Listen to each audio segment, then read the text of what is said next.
Do as you please. Yeah, Muslim. Your name is Muhammad, turn it to Mo. Your name is Aisha, turn it to Asia or something like that. That's one extreme. Another extreme that people want to impose their understanding of a particular issue. They want to impose their understanding of Islam on other people. And these are two extremes that we have to avoid. The Prophet Muhammad avoided these two extremes.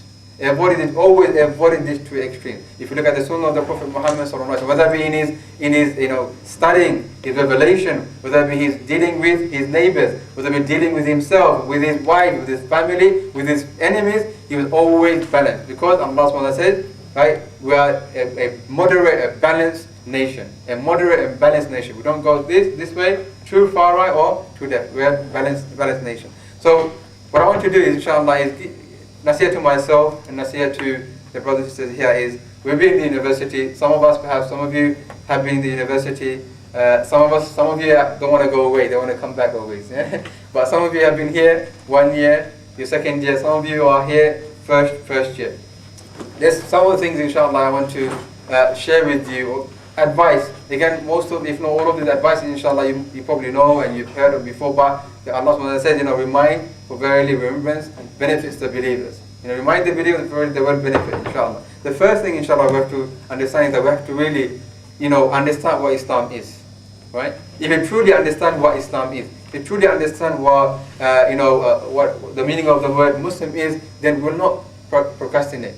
We'll not be lazy. We'll fill this theater with people. When every morning we wake up and say, how am I going to guide people? How am I going to learn another ayah? How am I going to learn another hadith? How am I going to benefit myself, benefit others? If you truly believe Islam. Islam is, as the scholars said, نِظَامُ شَامِلْ يَتَنَاوَلُ مَظَارِ الْحَيَاةِ جَمِيعُهَا. That Islam is a complete system, complete way of life, which deals with all aspects of life. Whether it be our individual life, personal life, whether it be our family life, whether we are, the social affairs or in the economy or politics, Islam has an answer for everything.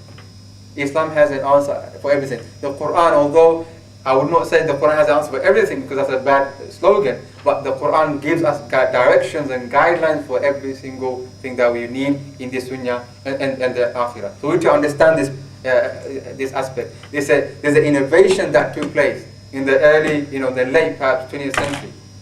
That people, even before that, really, even before that, after the blessed three generation, the Prophet Muhammad said, the best generation is my generation, then the generation after them and the generation after them. These are the best generation. After them, there's a massive innovation took place. People innovating the religion. What was the innovation? And I'm not talking about tasbih beads. I'm not talking about lowering your clothes below your ankles. And these are disputed. These are اختلف الفقهاء. These are controversial issues that some scholars have said halal, some scholars say haram. These are something that you have to learn and we have to be sincere and follow. I'm talking about a very major issue that people, the scholars, even some scholars, even they're only focused on, knowingly or intentionally or unintentionally, wallahu ta'ala alam, but they're only focused on, concentrated upon one issue. So if you look at after the first generation, some of the scholars, and you can understand why, some of the scholars only focused on zuhud, spirituality, tazkiyah, tasawwuf, and so on and so forth. All these spiritual things. Renouncing the dunya and going off to the forest and starving yourself and all this kind of stuff. But these kind of things took place, right? But what happened was the balance was not there.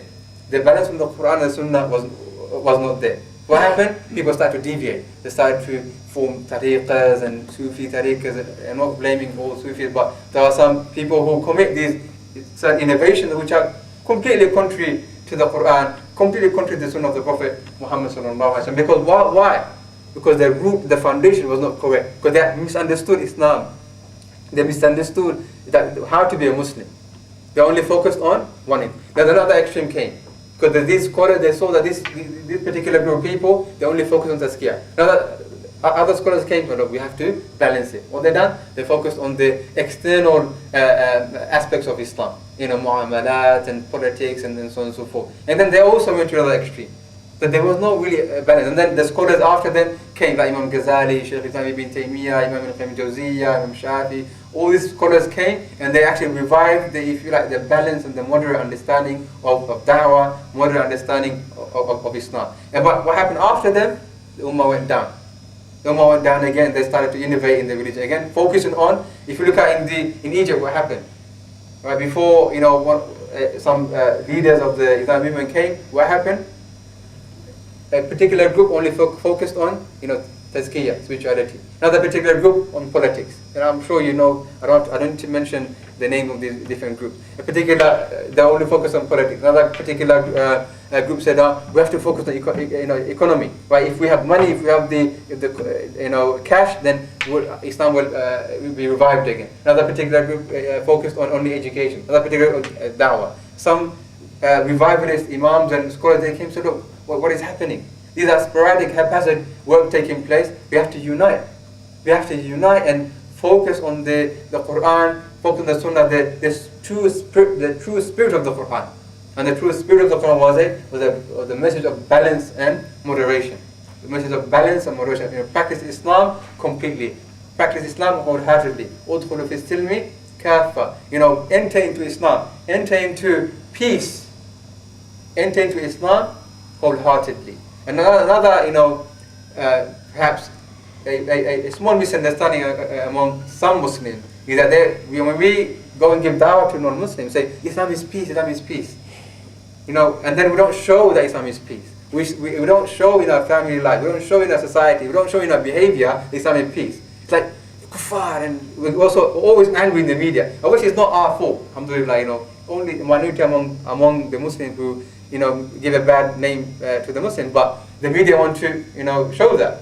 But even those people who say Islam is peace, show it, akhi. Don't just say it, show it. And I say, وَقُلِ اعْمَالُوا فَسَيَرَ اللَّهُ أَعْمَالَكُمْ. And say to them, act, do the deed, act, do the good deed, do the righteous deed. Allah subhanahu wa ta'ala will see the action, your actions, and the Prophet Muhammad sallallahu alaihi wasallam. Don't just say it, right? We're Muslim, we have to revive Islam, this, that. And then you see some brothers, they want to bring back the Islamic State. They want to bring back this, they want to bring back that.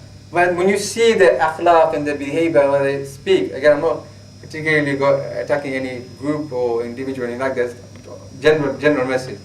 But when you see the action and the behavior, unfortunately, it's completely away from the Quran. It's completely away from the Sunnah of the Prophet Muhammad sallallahu alaihi wasallam. What happened in the first 13 years?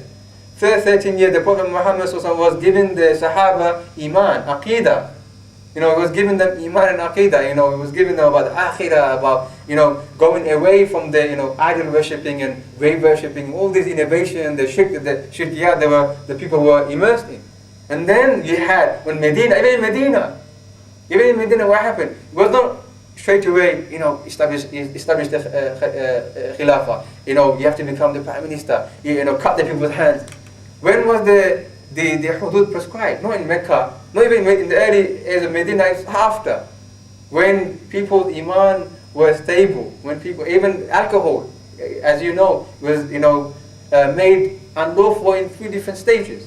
Right? There's a procedure, there's a way, there's a manhaj and nubuwwah we have to follow. Right? Be a Muslim first. Right? Be a Muslim first, and everything will be everything will fall into place. Be an upright Muslim, and everything will fall into place. So that's the first thing. We have to really understand and study